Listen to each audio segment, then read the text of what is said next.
आज तो आपको छोटे से गांव में आने का मौका मिला। बिल्कुल बिल्कुल। बच्चे भी बहुत प्यारे स्कूल में आपके। सब इतने सीरियस क्यों हो? देखो राशि में आपको देख रहे देखो राशि। अरे वाह वाह बच्चा, कितना प्यारी है सिद्धू। चेहरा मिल चुका हम बच्चों के लिए कुछ लाए हुए हैं बस।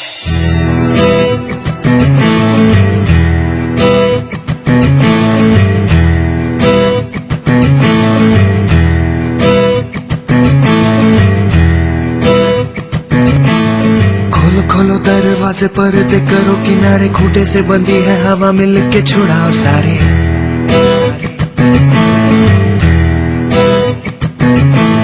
आ जाओ पतंग लेके अपने ही रंग लेके, आसमां का शामियाना आज हमें है सजाना। राहुल साहब से जाके खेल रहा था, एकदम बच्चा बन गया था। तो वो राव साहब, ये छोटी एक रकम आपके स्कूल के अनुदान के लिए, डोनेशन के लिए, स्कूल के लिए, तो बच्चों का और बेहतरी हो मेरी तरफ से, हमारी सबकी तरफ से।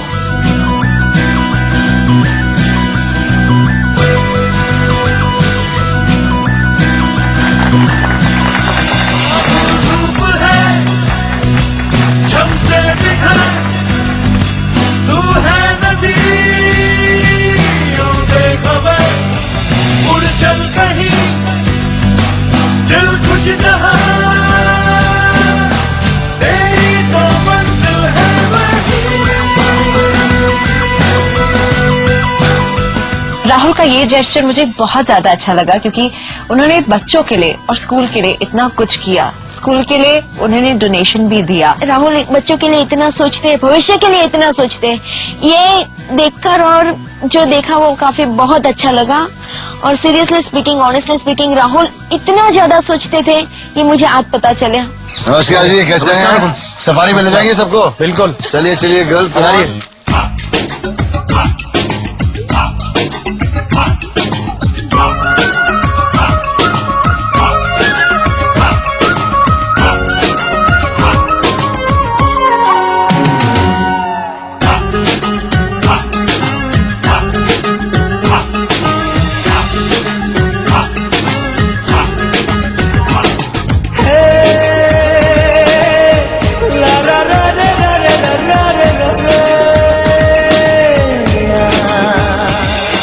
कैसा लगा? गांव में अच्छा लगा सबको? बहुत अच्छा लगा। भारत देश में मेरे ख्याल से ज्यादा से ज्यादा गांव है, और हम जो शहरों में रहते हैं तो हमको पता नहीं गाँवों की वैल्यू क्या है, लोगों की वैल्यू क्या है गाँव में जो रहते हैं।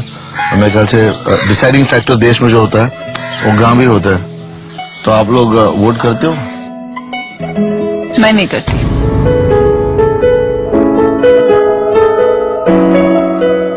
क्यों?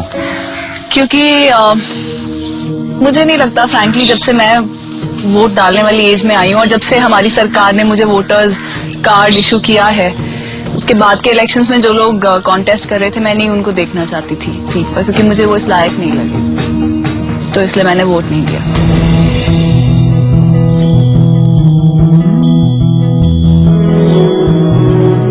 जिस फैमिली में से राहुल बिलोंग करते हैं, उस फैमिली का इतना बड़ा योगदान है हमारे कंट्री के पॉलिटिक्स में। उनके बेटे से अगर शादी करने आई है और उसको पॉलिटिक्स के लिए रिस्पेक्ट नहीं है, इसका मतलब वो कहीं ना कहीं राहुल का जो बैकग्राउंड है उसके लिए उसको रिस्पेक्ट नहीं है। सभी को एक तरह खारिज करना मेरे ख्याल से डेमोक्रेसी के लिए अच्छी बात नहीं है। अगर आपको अच्छा नहीं लगता है कोई लोग, तो आप लायक बनिए, आप वहाँ जाइए राजनीति में।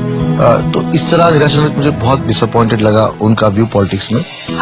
अगर अपने मत का वाकई प्रयोग नहीं करता है तो मुझे लगता है कि ये सही नहीं है, क्योंकि जब भारत सरकार आपको इतनी सारी चीजें दे रही है तो सिर्फ और सिर्फ आपकी सरकार आपसे क्या मांगती है?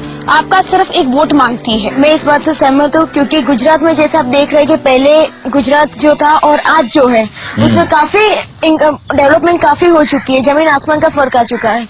हमारे माननीय श्री नरेंद्र मोदी जी ने वहाँ अभी कितने साल से वहाँ पे है चीफ मिनिस्टर, और जिस तरह से उन्होंने गुजरात की जो डेवलपमेंट में सब जगह पे इतने सारे जो कंस्ट्रक्शन किए हैं, जो डेवलपमेंट किया है गुजरात में, वो नजरअंदाज नहीं किया जाता। गुजरात के लिए उन्होंने जो किया है उससे मैं प्रभावित हूँ। मेरे मोबाइल स्क्रीन में वॉलपेपर मेरा नरेंद्र मोदी जी का मैंने रखा है। वॉलपेपर है? हाँ, मैं कभी भी वॉलपेपर मेरा खुद का नहीं रखती, किसी का भी नहीं रखती, सिर्फ मोदी जी का वॉलपेपर मेरे मोबाइल में रहता है।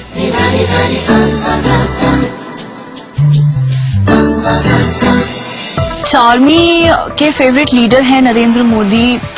अच्छी बात है, आई थिंक उनका अपना पर्सनल पॉइंट ऑफ व्यू है, लेकिन पॉलिटिशियन की फोटोग्राफ फोन के वॉलपेपर पे लगाना मुझे थोड़ा सा फनी लगा। मुझे जब मालूम पड़ा कि उनके फोन पे कोई फिल्म स्टार, कोई रॉक स्टार के वॉलपेपर नहीं, नरेंद्र मोदी जी का वॉलपेपर है, तो कहीं ना कहीं मेरे ख्याल से बहुत कुछ कह जाता है।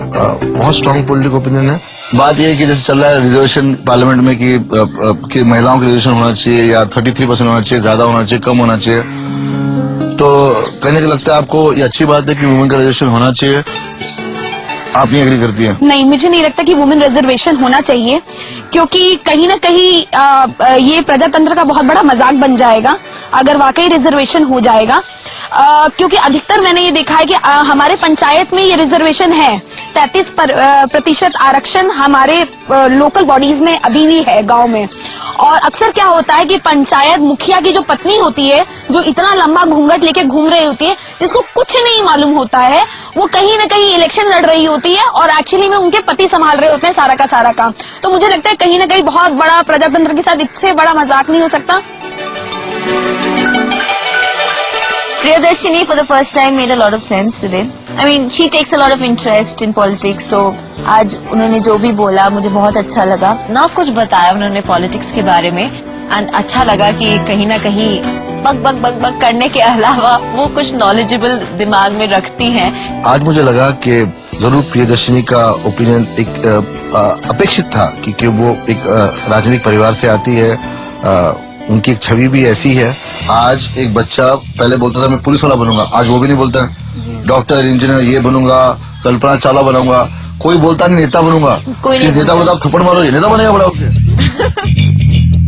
तो कहीं ना कहीं हमारा दायित्व बनता है कि कहीं ना कहीं देश कहाँ जा रहा है इसमें, बिकॉज हमारे पास पावर है। भले एक बटन दबाने की पावर हो, मगर वो पावर मेरे ख्याल से बहुत कुछ लाइट कर सकती है। हम लोगों को हमेशा आशावादी रहना चाहिए। वो बात है ना कि लहरों से डरकर नौका पार नहीं होती, कोशिश करने